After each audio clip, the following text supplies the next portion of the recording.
There's a semi-obscure video game that debuted in 2017 that I want to tell you about, because I think it's a great way to introduce today's guest. The game is called Getting Over It, and it features a naked man in a black pot holding an axe. And the object of the game is to use your mouse to swing the axe and climb up an increasingly insane and difficult series of jumps and obstacles. It's deceptively simple, but here's the catch. The game is designed to be intentionally bad. It's clunky, the controls suck. It is unrewarding and punishingly difficult, and it causes players to fall and slip and fall and crash down the cliffs and the obstacles all the way back to the very beginning. And then when you do that, the game patronizingly and calmly issues a quote about meditation, serenity, frustration, managing your emotions from various philosophers and thinkers, Stoics and Zen masters. Oh, it happened again. Keep on trying. Don't let it get to you. The game's kind of stupid, except in one way. It's really fun to watch players fail and then see them grapple with the relentless onslaught of losing and wait to see if they lose their temper or still manage to keep a sense of humor about it. That's kind of what streaming video games is about. Viewers like to watch streamers for basically one of two reasons. The fact they're supremely good at a game, like they're next level good, top 1%, or for having an engaging, appealing personality. It's a communal experience, and when they can talk with the person while they're playing, whether they're winning or losing, they can cheer them on or tease them, taunt them, or just commiserate in the misery of losing. That's kind of what that game is about. And some of these gamers are able to attract enough people with their winning personality and their sense of humor, and they get subscribers and they get paid to entertain people by being entertaining with video games. One of those streamers is from right here in Saskatchewan. Her name is Sarahmony. She's turning that communal experience of failure and victory and laughter into a career. She's exploding and shooting and sword fighting her way into the hearts of her fans. Oh, they break now. Baby shark. Sarah, welcome to the show. Hello, thank you. That was a really good intro. Oh, thank you. I wanted to try to get people's heads into your space. Mm-hmm. As soon as you mentioned Getting Over It, I was like, yeah, that's a really good way to start, I think. I played that game once, and I was really horrible at it. I think you're supposed to be horrible. I think so. I've seen one person successfully get to the what they called the top, where they were just gonna stop, and it was cool. They played it for 4 or 5 hours straight, and did not fall once the whole time. It was crazy. 5 hours to the end? Yeah, I don't know if it was to the end, but they gave up. They're like, I'm done. This is too much. I can't go on anymore. So it was their peak, quote unquote. But yeah. I remember watching one guy, and they were making fun of his forehead while he was playing. They said his head was getting way too big, and they were taunting him and making fun of his face that he made when he fell. Mm-hmm. That happens. Then he was getting mad at them and chirping them while they were making fun of him. Mm-hmm. I think they actually there's a server or service called Better Twitch TV that has extra emotes. I think they made that guy into one of them, and it's literally called Forehead. Or it might actually be an actual Twitch emote. It's one of the two, but it's really funny, and it's just that stupid great, the stupid blank just I screwed up, we know, kind of smile. It's pretty funny. Well, before we get too far into video games, let's talk a little bit about beer, I should say. Yes, words. Mumbling. Words. So this one is special. This is a Cambridge Coconut Porter by Medicine Hat Brewing. It smells good. That's amazing. Do you have a lot of dark beers? I do. I pretty much exclusively like dark beers. All the ones that I've tasted, I've always kind of just gravitate towards them. Guinness is my go-to when I'm anywhere that isn't home, basically. I'm oh, I'll just get a Guinness and I'm good. Well, this is maybe the Ferrari compared to the training wheels of Guinness. Definitely. This is a lot better, actually. And I can kind of taste the sort of coconutiness to it a little bit. It's I would say it's a fairly mellow coconut. Mm-hmm. What I'm getting is more of a coffee Like that Definitely. roasty, warm, toasty coffee character. Oh, definitely.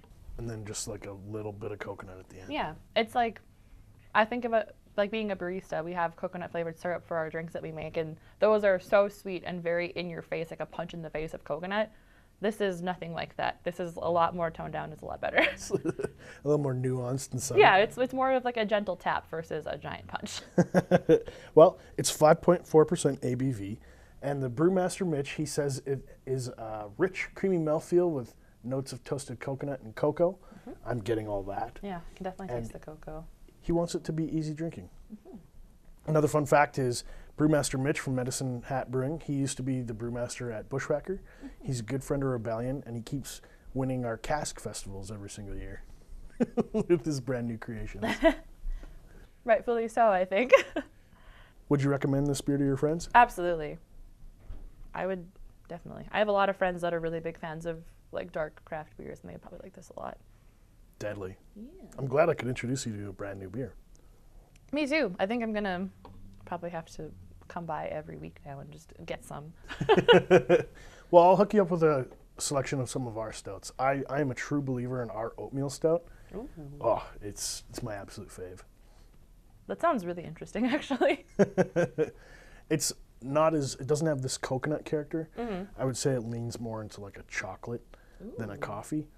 As it warms up, it gets like really complex and just like this really nice flavor and aroma. So it's a beer that you actually want it to get warm versus, well, not, I guess not super warm to the point that it's like flat and bad, but You don't want to necessarily drink your stouts at ice cold temperatures. Yeah. You want them to come up a few degrees definitely. to get that.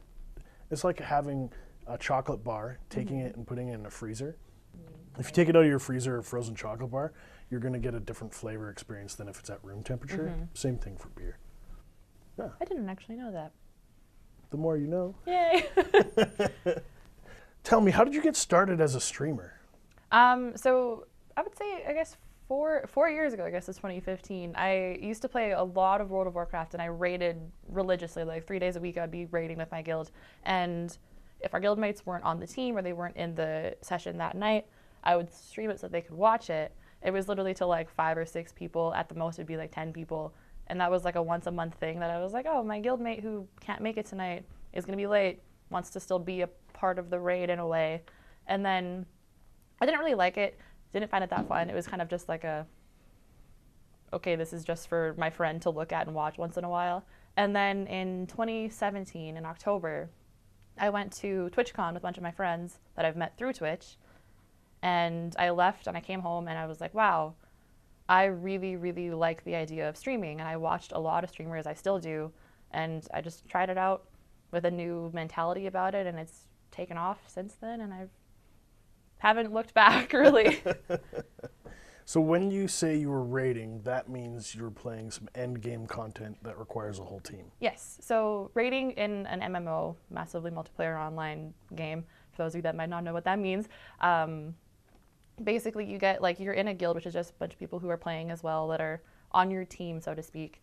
And then it's kind of like, I always compare it to playing sports, where if you're on a football team, for example, like if you're the Rough Riders and you're going to play against Winnipeg, they're your biggest rivals, they're like the big enemy in the field kind of thing. And raiding is like that, where you're going to this destination, this like instanced part of this world that you're in, and fighting bosses or fighting your rival team or something like that. And it's part of the story of how the game progresses. So it's kind of like, these guys are what's ruining the certain world that we're in right now. They're causing problems, they're evil, they're trying to kill us all for some reason, so let's go stop them. That's usually how it goes. So.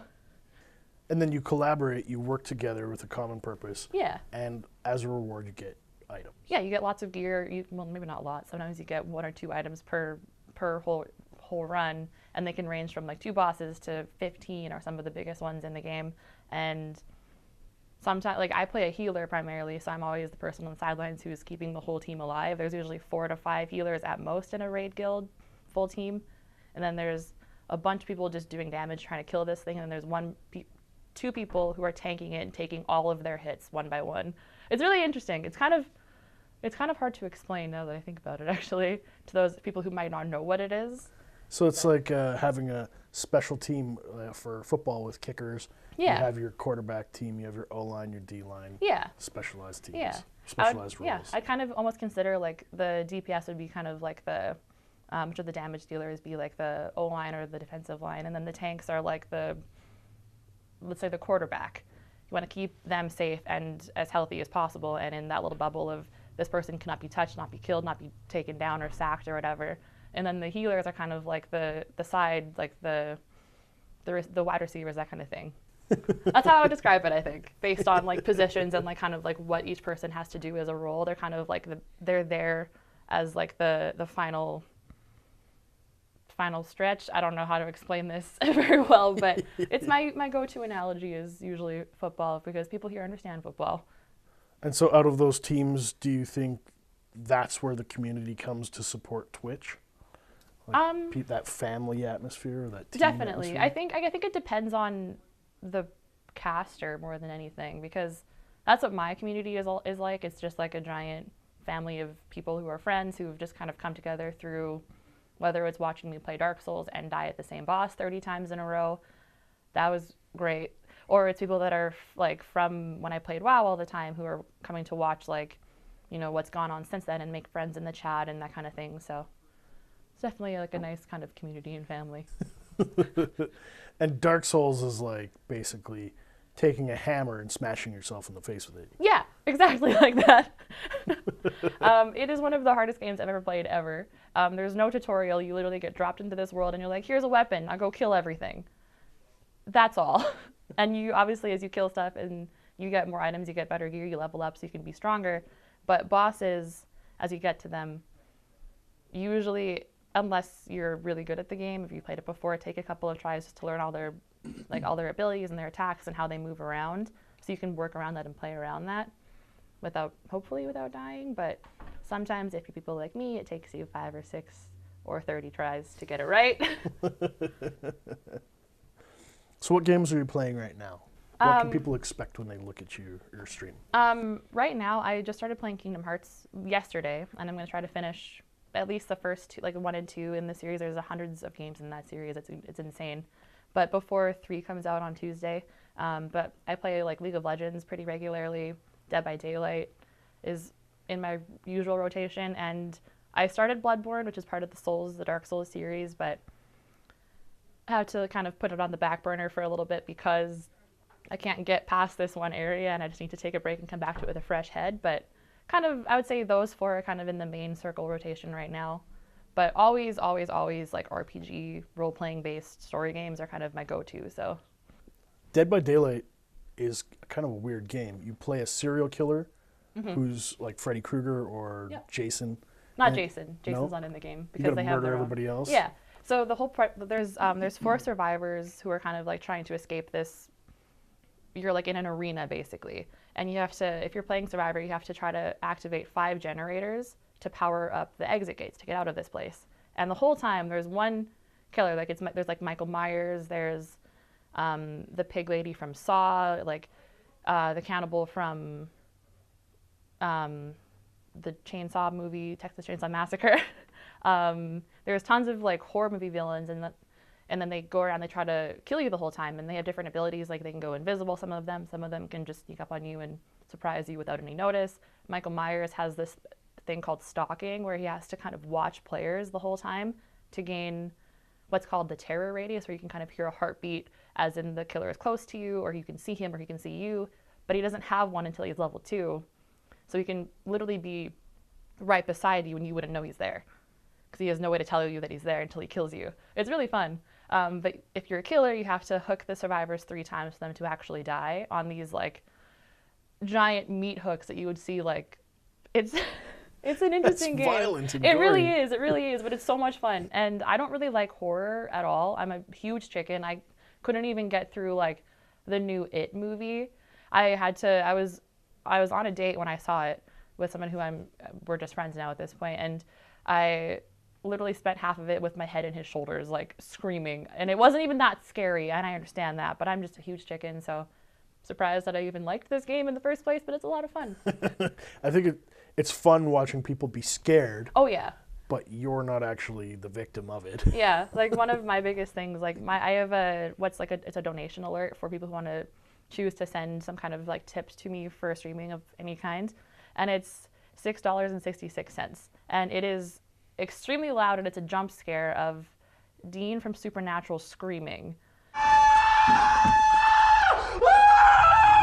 And they do it at like the most quiet, like pivotal points of a scary game to terrify me, and it's horrible. So you set this up, or somebody else set this up for you? I set that up for myself. And I'm aware of what I did to myself, and that was probably a really bad idea, but it's pretty funny. And after the initial shock and like jump scare that I get, I kind of just laugh, and I'm like, yeah, okay, I had that coming. I'm playing a horror game, and I'm being quiet and sneaky, so.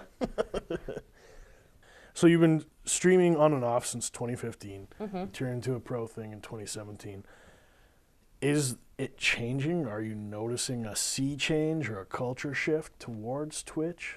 A little bit. It's definitely, I think now that like things like YouTube are becoming a lot more accepted in the mainstream medias, as like people on here are generally talented and can be in real media, quote unquote, as well. I think Twitch is kind of getting the tail ends of that and following suit. Not as quickly, I think, but it's definitely getting up there, because generally it's more about gaming than it is about real life content and that kind of thing. So, because there is this kind of, well, why would you want to watch someone play video games? Mm-hmm. I'm sure you get that question a lot. Yeah. And I don't really know how to answer it, because I really like watching streamers, that kind of thing. And it's just, to me, it's entertaining to watch somebody else experience a game that either I might love. For example, the Uncharted series is my favorite series of games, hands down. Watching people play through those for the first time and see the whole story that I kind of grew up with is really cool. Or watching other professional WoW players, World of Warcraft players, do the high-end raid content and learn the strategies that work or what doesn't work to kill certain bosses, or if they're doing player versus player content, watching that at a high level to me is really fascinating just to learn about. But back to the football thing, it's kind of like, why would you go watch somebody play a sport versus just playing it yourself? It's entertaining and it's fun. These people are really good at what they're doing. You might not be as good as they are, so you want to watch them and live vicariously through them, sort of thing. That's how I do it, at least. Fair enough. And then they get to send you donations that jump scare you. Yeah, exactly. They don't have to, but it's always an option. And a lot of people are pretty generous and pretty kind, so they do it during the horror games pretty regularly. So. So what's next for you? You got Kingdom Hearts coming up. Mm-hmm. What else? Honestly, I don't really know. I kind of play it by ear of like what's coming out that's new and exciting and relevant, or what's a game that was out a long time ago that I haven't played yet that might be a thing that I might love. Like Dark Souls 3 came out, I don't even know, like I want to say like 5 years ago, something like that, and I played it for the first time last year. And it's just the certain things that I kind of thought about playing way back then, I just never did, or things that are brand new, like Kingdom Hearts 3 or Resident Evil 2 is coming out, or just came out, I think, yesterday or something like that, or today, so. Do you have a favorite memory from your time streaming so far? A favorite story you like to tell people? I think one of my favorite stories that I have is the first time that I ever got a really big host from somebody else. What does that mean? So hosting on Twitch is basically somebody goes to your channel and wants to send their viewers and community over to you to watch your stuff. And at the time, I was playing Destiny 2 with some of my friends. We were just messing around. I was making a ton of mistakes because I'm not good at shooters at all. And I was punching things that explode and killing my whole fire team. It was a lot of fun. They all hated me for it, but it was a lot of fun. And somebody hosted me. It was my first week of like really, quote, like really strongly, seriously streaming hardcore. And she brought over, I think, 300 people. And at the time, I only had, I think, maybe 20 to 30 viewers that were just my friends.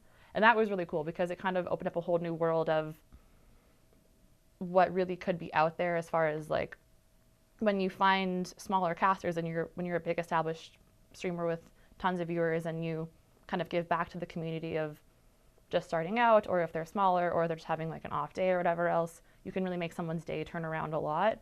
It was really cool, and that's kind of one thing that I think about a lot, and it's one of my top memories that I've ever had in the last like year or so of doing this. So kind of put her wing around you and said, come on, baby bird, let's go fly. Yeah, basically. And all of her viewers were super sweet. They were so nice. People were subscribing like left and right just to like show some support out.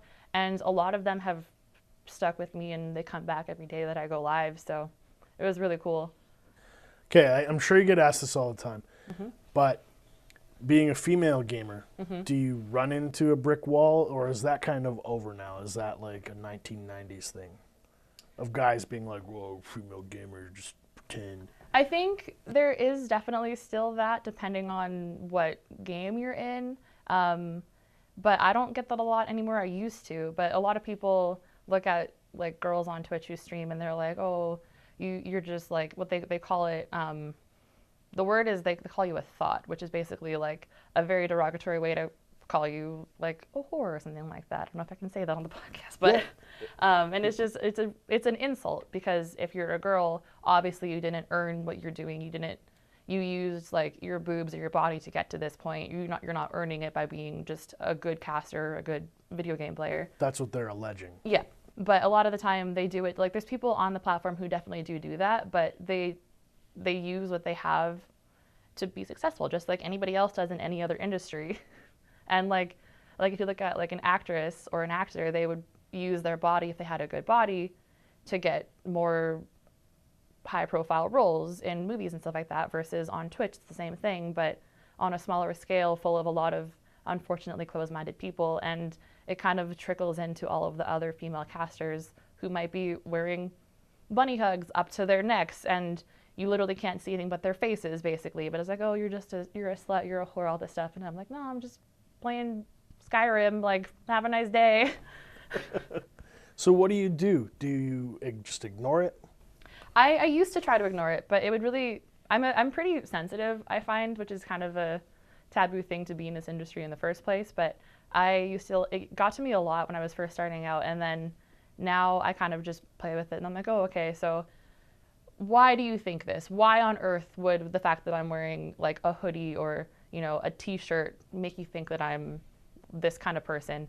And if you just I play with the trolls a lot, I kind of bounce back and almost kind of troll them back, as people would say, and it makes it a lot more fun. It doesn't really hurt me anymore, and it usually makes them either like turn around and apologize, or they just leave. Really? People will apologize? A few times, yeah. On the internet? Yeah, I know, right? It's crazy. But a few times I've like bounced back with a quick-witted like response or something like that, and they're like, oh, okay, clearly I'm in the wrong place, like, my bad. Have a nice day. See you later. So you mentioned TwitchCon before. What the heck is TwitchCon? It's basically, it's a convention kind of like Comic-Con, but it's all about Twitch and Twitch streamers. And you can go and you can meet the high profile casters like Ninja or Dr. Lupo, those kind of people. And also you can meet your friends that you've met through Twitch and through streaming, that kind of thing. But also a lot of brands go there. So like people like Corsair or Asus, or like gaming companies and brands will be there the whole day, the whole weekend. And it's kind of half business, half community related. So if you're a streamer, you go and you try to meet the brands and kind of like be like, hey, here's what I do, here's who I am, here's my card, try to get sponsors, try to get whatever else, free product, free games, whatever it might be. I win a lot of games, so you should sponsor me so your stuff is featured while I win at a lot of games. Exactly. Or like, I have 10,000 viewers regularly, here's my card, I use your guys' headsets, please, let's set up a deal, get you guys a deal, get me a deal, that kind of thing. So, and then when you go to meet your community, it's kind of like you meet up with your viewers and your fans that have gotten you to where you are now.